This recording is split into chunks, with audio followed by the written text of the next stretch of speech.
Eyo bwetuvaayo ate wabaddewo katemba atali musasulire ku mukolo bazzukulu ba Ndugwa ab'Olugave kwe babadde batuliza ow'Essiga.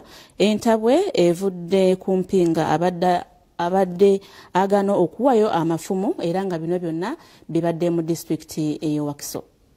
Ab'Essiga lya mpinga mu kika ky'Olugave bakedde ku mbuga yaabwe esangibwa ejjokolera mu town council y'e Nangabo okutuuza mpinga Omuggya oluvannyuma lwe yaliko okusulawo obukulu olw'obutakkaanya obwabalekawo mu b'eŋŋanda.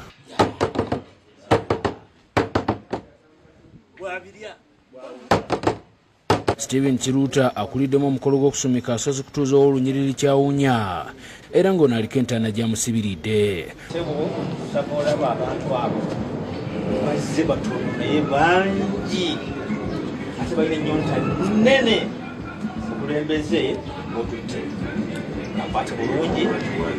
Wabula ng'omukolo gw'okutuuza mpinga gugenda mu maaso, abazzukulu bawakanyiza ekyajjajja bogenda mu maaso n'okutuuza mpinga nga tewali byetaagisa okubadde amafumu n'ekifundikwa.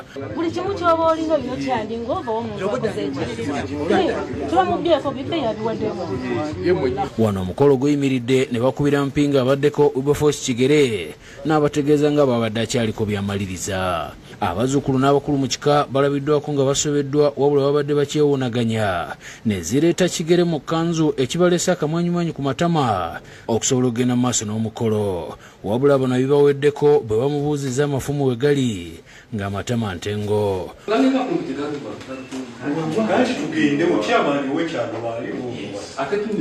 Abasabye bamuwe obudda anoonye amafumu gye yagakweka kye bagaanye ne bamulagira abatwale gye yagatereka. Tunoonye we tutandikira tutufuula abaana bato. Obuyinza tobwagala wabusitula nti mukwate ebyamu naffe tetugaanye ng'ab'Olugave tubukutte naye amafumu gaffe ogagaanirangani.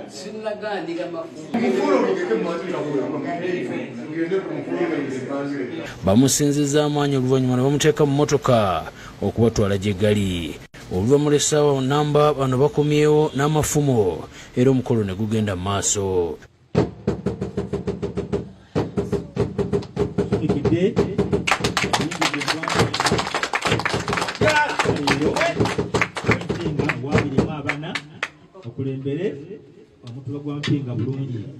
Tokolanga kigambo kyonna mu busungu.